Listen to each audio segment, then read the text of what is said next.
This looks insane. This looks so much better than my car. What the? Wait, Ryan, look at it from this angle. Bro. It looks good, right? Holy balls. Okay, so today I'm gonna be showing you guys how to install the Sayber Battle Arrow Supra SWAN GT wing. It looks super sick. Ryan's also here. We're gonna be doing showing you guys how to do it on his Supra. And you might be asking yourselves, like, Caleb, the wing's already on the car. What do you mean you're gonna show us? Well, yeah. So we filmed this how to install video the other day. Turns out my memory card decided to unalive itself. So that was super sick. So what we're gonna do is, I still want to show you guys how to do it properly. We're going to uninstall this and then show you guys how to reinstall it again. So I'm gonna show you guys right now the tools you're gonna need to do this install. Not too bad. First we have our drill and drill bits, measuring tape, some snippers, a knife to cut the 3M tape and your tapes, 10mm socket with ratchet, a T20 and a T18 bit set, a band-aid in case you cut yourself, Phillips head screwdriver, and a flathead screwdriver, and the Allen key set, particularly the 4mm size Allen key. You're going to need a permanent marker to mark out the holes to cut out, masking tape to help line things up, electrical tape for the spacers, or to create the spacers, and 3M tape to put under the top plate. You don't need this, but I definitely recommend getting some 3M tape. And yeah, those are the tools you're going to need. Not too bad, like pretty standard stuff, except for I guess the Torx bits. But yeah, let's get on with the install. So when you guys first open up your trunk, you're gonna want to pop off these covers. You can use like a flathead or a trim remover tool. And then underneath you'll see these T20 Torx screws. So there's one under there, one under there. You're gonna unbolt those, and then you're gonna use a flathead to unclip the wire inside of here. And then once that's all done, you can pull this cover off. There's pop clips underneath holding it in, so it requires a lot of force, but just kind of work your way around it, and this whole thing should come off. Okay, so for this wire and this clip, there's a little trick. You're gonna go to the back side, right here, and then push it down with a flathead and to get this metal bar part out. There we go, like that. And there you go, it's off. So that's off. The two T20 Torx screws are off. Now we can just rip this out. Round it like this. And there you go, it's off. Some of these pink ones might break, but it's okay. They're easy to replace. And underneath, yours is going to look similar to this, not exactly like this, but you're gonna have a T18 screw here, T18 screw up here, and a T18 screw right here. You're gonna unbolt those, and then you'll be able to unclip this wire here. Same with this side. You're gonna have T18, T18, and T18. You're gonna unscrew those, and then unclip these modules from these wires.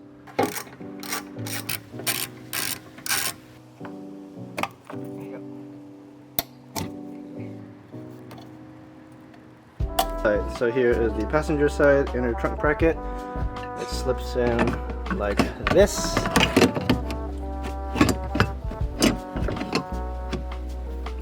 And then you're gonna line the rib nut up with this hole here. Line the rib nuts up with the hole right there. So make sure those are all centered. And you can actually put a bolt through all three holes to make sure it's really centered. And then you're gonna take a 1/4" drill bit and drill through here. Now again, we have a hole here already because I'm doing this for the second time because of stupid memory card, but that wouldn't be there originally. But once you have these brackets lined up and those holes drilled, you'll be able to line up the top bracket. Okay, so now we drilled out the holes from the bottom up, so you should have 2 holes in your trunk.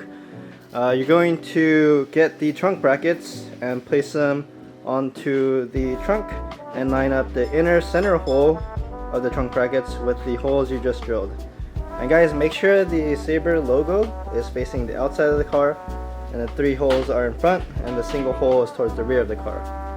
Now once you have the trunk, the top T-brackets like placed on the trunk, you can actually get a M6 bolt and bolt it to the bracket that's on the underside.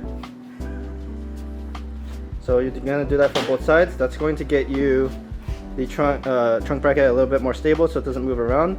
After those are bolted in, what you're going to do is make sure that the brackets are all straight. And the way to do that is measure the front distance. So here, the inside of this bracket to the inside of the bracket on the front, make sure that's 24 inches. And the same for the rear. Make sure the rear inside portion of the bracket to the other rear inside portion of the bracket is 24 inches. So the distance in between the two in the front should be 24, the distance in between the two in the back should be 24. Once that's set, you'll know that the brackets are centered and pointing forward. So now that you've made sure that the distance is the same on the front and rear, you're going to get a permanent marker and mark out the rest of the holes. So mark it out. And then what you're going to do is, once the holes are marked out, you're going to take these bolts out, take the trunk bracket off, take the bracket on the inside of the trunk off, and then drill out the remaining holes with a 1/4 inch drill bit. Okay, so we're going to say that at this point, all the holes are drilled out. You have 3M under your T-bracket, and you just put the T-bracket back on the car, and you have all the holes drilled out. So once that is set, we're going to put back the bracket that goes underneath. That goes up in here. You line everything up. Next, to bolt these in, you're actually going to be putting bolts in here, and we're going to make a spacer that fits in between here, and a spacer that fits in between here. So how we make the spacer is we're going to get 2 3/8 nuts that are provided, and I like to use electrical tape and just electrical tape them on top of each other, like so. So you're going to need 4 of these. So 1, 2, 3, 4. So you're gonna have 4 of those. And next, you're going to get 2 3/8 nuts and 3 washers per each side. You use 2 of these stacked 3/8 nuts and put them under here like so. And then use the long 35mm M6 nut bolt and a washer. And we're going to thread that into the bottom bracket. You're going to do the same for the other one. Use the stacked washer we just created.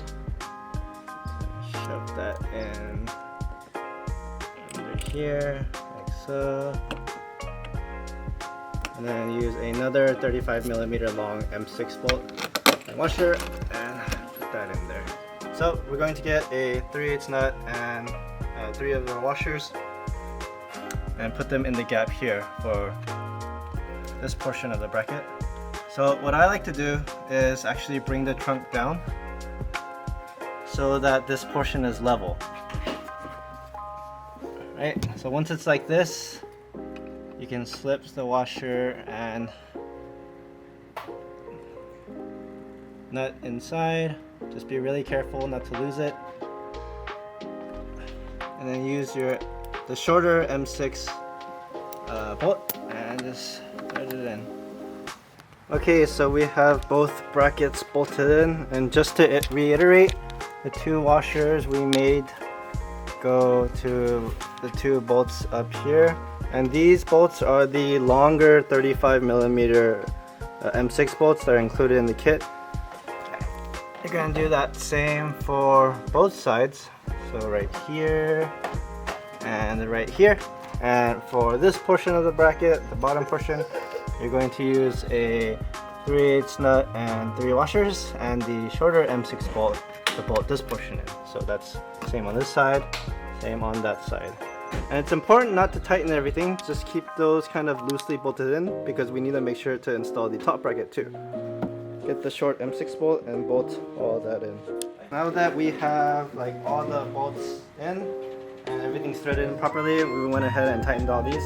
And I'm going to show you guys how to do the inner center bolt. So you can get a short M6 and a washer and shove it in. And then lift up the trunk. Nice. And then you're going to put a, can you see it? Yeah. You're going to put a washer and M6 nut on this side. Now we're going to put in these modules, so you just put them back in and then use the bolt we took out earlier and just bolt the one side in here.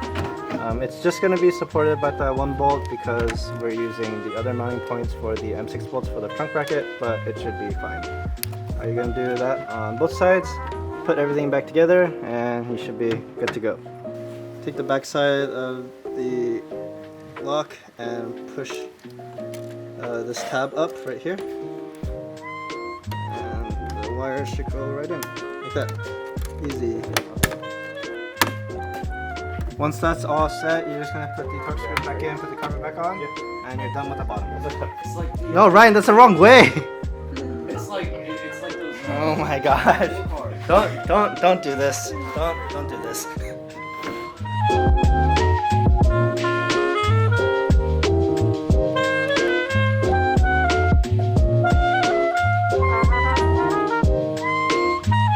Okay, I'm gonna show you guys all the orientation of the hardware. The stand goes on the inside of the T-bracket. Do not put this on the outside. Okay. Same goes for the wing T-bracket. It goes on the outer side of the stand. Do not put this on the inside. Same with the passenger side. The T-bracket goes on the outside of the stand, and the trunk T-bracket goes on the outside of the stand. So once that's all set up, you can take out the Phillips head screws on the end plates and mount the end plates up. And then once you do all that, you're done with the install. And it should look like this. So sorry if this install is a little scuffed. The previous one was a lot better, but hope this helps you guys out. Yay! Carebz! Carebz! This looks insane! This looks so much better than my car! What the Wait, Ryan, look at it from this angle. Bro. It looks good, right? Holy balls!